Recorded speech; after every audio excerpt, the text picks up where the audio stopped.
Welcome to part 2 of our travels to Crocodile Bridge in December 2023. In part 1, we had terrific sightings of lions, leopards, and more, so go and check that out if you haven't already. And somehow our sightings in part 2 were even better. Stick around till the end, where I answer possible questions regarding our time in December at Crocodile Bridge. It's time for Africa.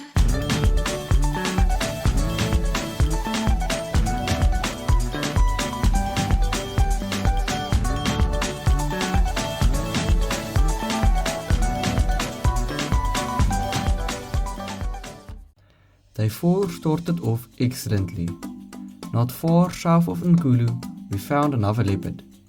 I apologize in advance for the very shaky footage.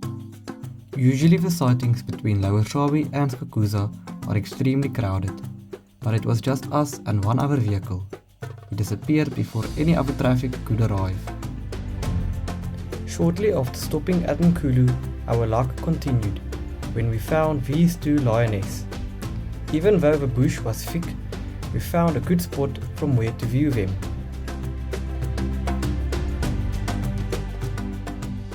After a while, the sighting suddenly got a million times better. We saw that the two lionesses had cubs, and we were lucky enough to view the cubs feeding from their mothers.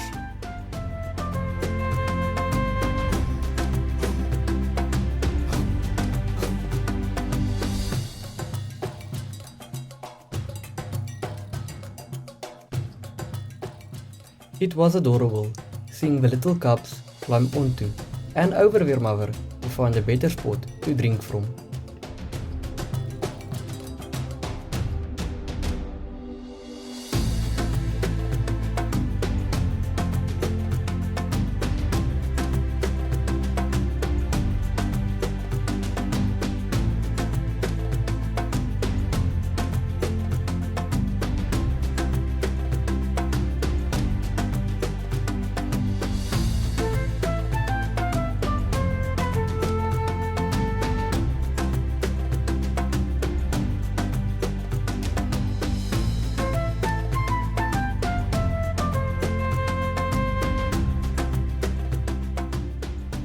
After a while, their tummies were full and they had loads of energy, so they started playing, and even play fighting. What a special sighting to behold.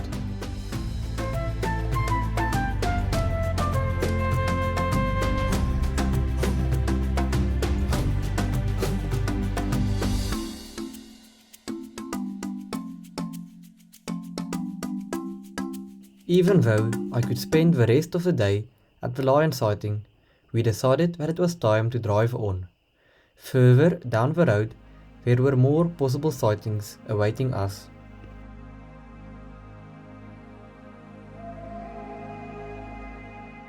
Our next big sighting was one of the strangest sightings I've ever had, especially because of the sound that the animal made. Let's test your knowledge. I will play the sound for 5 seconds, for you to try and identify the animal by its sound.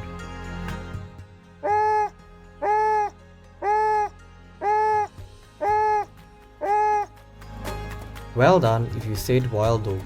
I don't think many people would have gotten it. I certainly would not have gotten it, even if I had 10 guesses. From the start, the sighting was very weird, as the wild dog was all by himself. Usually they travel in large packs, but the following made it so much more unusual.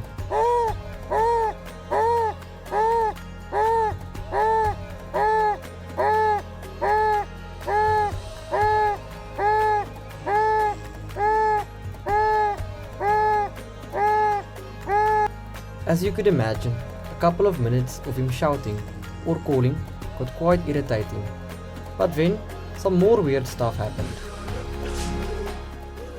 After getting up, he decided to go for a jog down the road. We followed him for a bit, until he stopped and continued doing the following.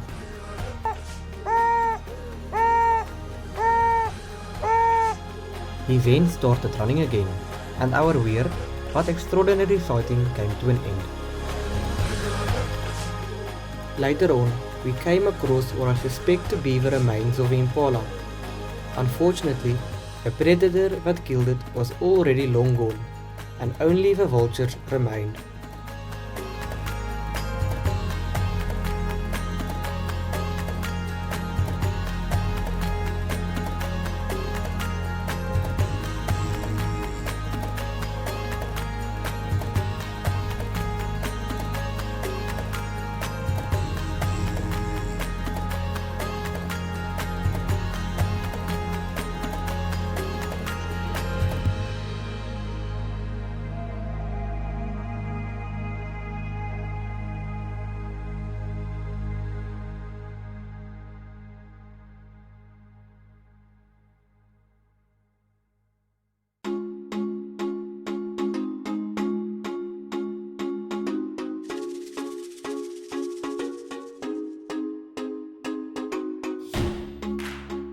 Day 5 came around, and little did I know what extraordinary day it would be.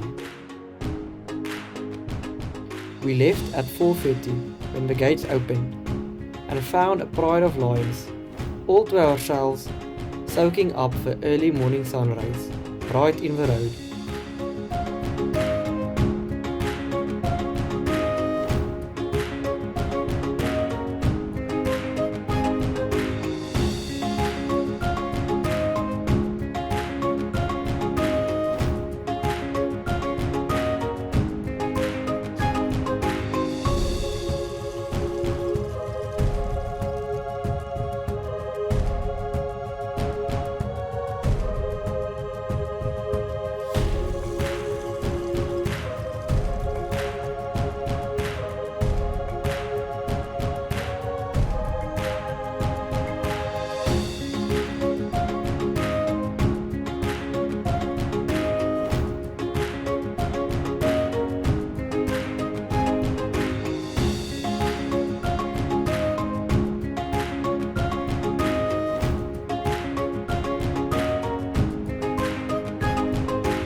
We spent more than an hour with the lions and witnessed everything from them yawning and rolling over to standing up and going for a drink.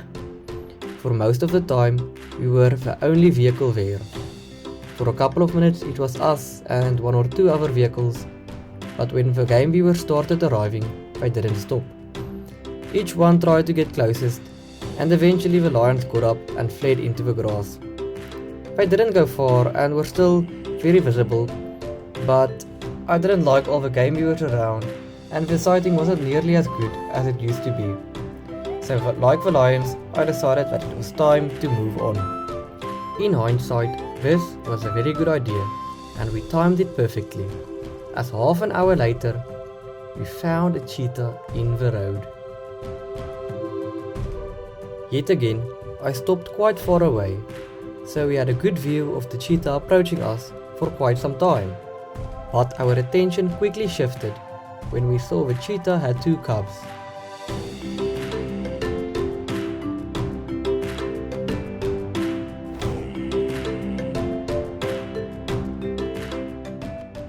When they got close to us, they got a bit shy and eventually fled into the bushes.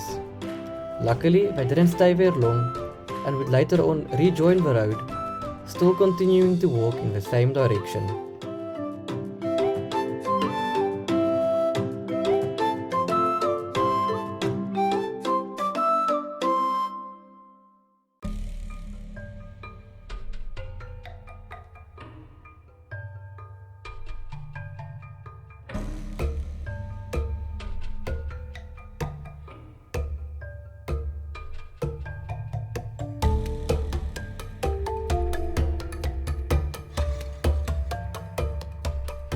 We would follow them down the road for quite some time, before yet again they went into the bushes, following their mother.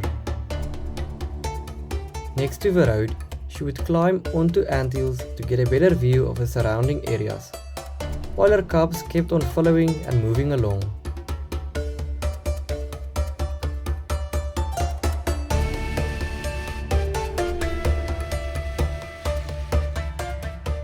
As she continued climbing onto anthills, one of the cubs also decided he wanted to see what she was looking at and followed her onto the anthill. It was with a sad heart that we left the cheetahs, leaving behind one of the most memorable sightings I've ever had.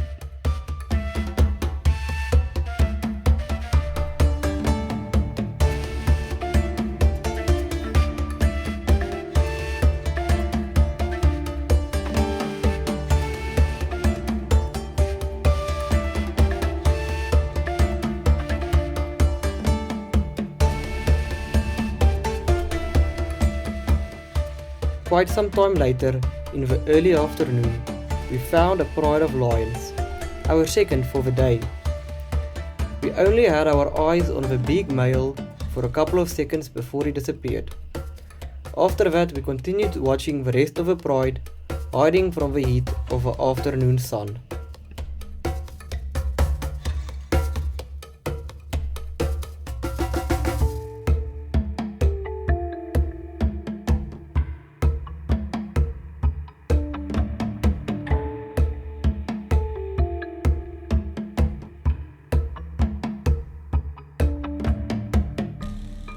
And then we even had a leopard sighting.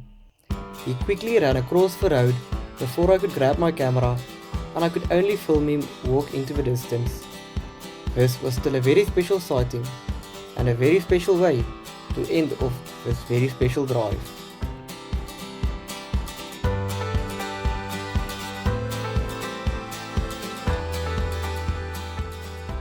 Our afternoon drive started out along the same route as our morning drive, and we found the same pride of lions yet again.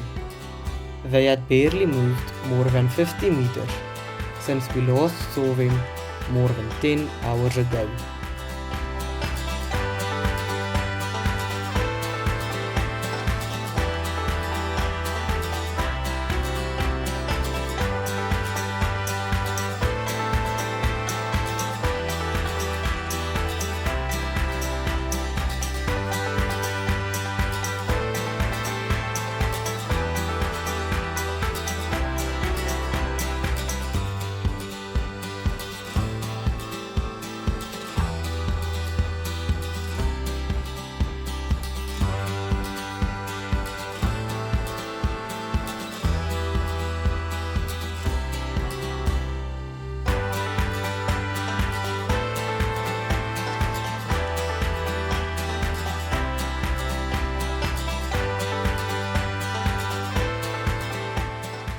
We didn't stay there for as long as we did in the morning, before deciding it was time to drive on. And yet again, we had a very special sighting shortly after leaving the lions, this time with a female leopard lying in the bush.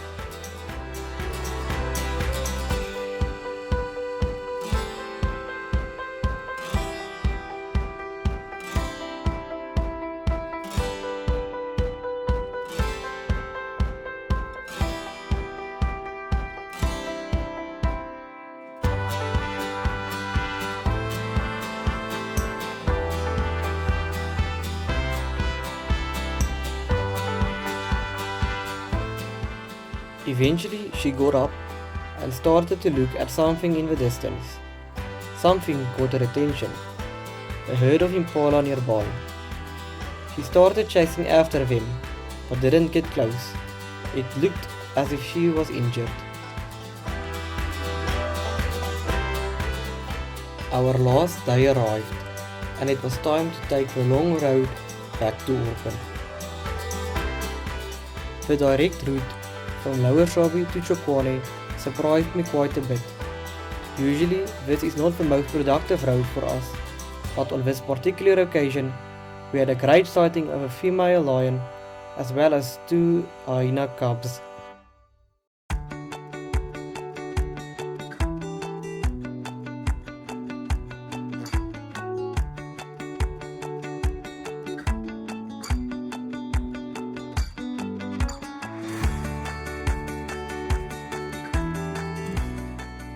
The hyena cubs were quite naughty, but also curious, coming to take a sniff on our vehicle, as well as on some of the other vehicles.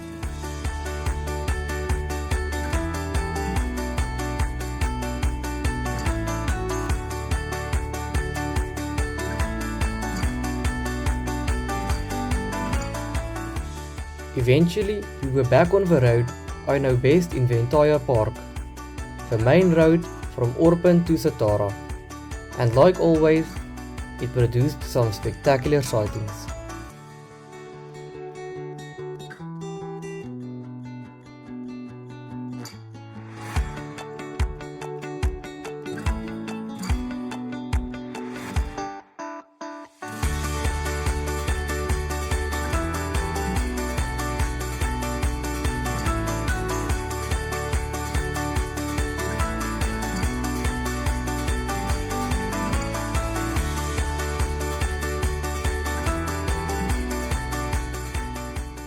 We found two big male lions.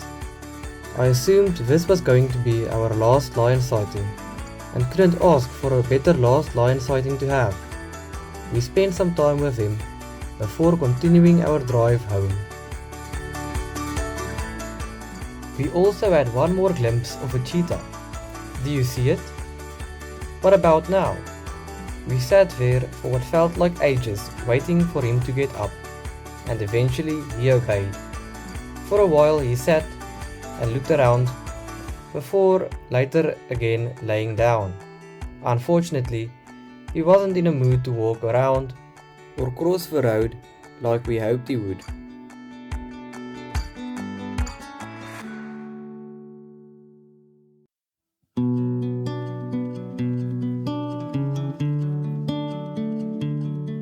My earlier assumption was wrong, and we did see lions again, just before Orpen, maybe 200 or 300 meters from the gate. What made the sighting more special was that the lioness had cubs, and if you haven't noticed already, one of the cubs was a white lion. When we got back, I did some research on white lions, but information was hard to come by. I did, however, read an article from earlier in 2023 stating that there were only 13 white lions in the wild. All articles, however, seem to agree that they were extremely scarce. It is hard to explain how rare it is to see a white lion in the Kruger National Park. Now I've been lucky enough to see a white lion in the park on back-to-back trips. Something which, if I hadn't filmed it, I doubt anyone would believe it.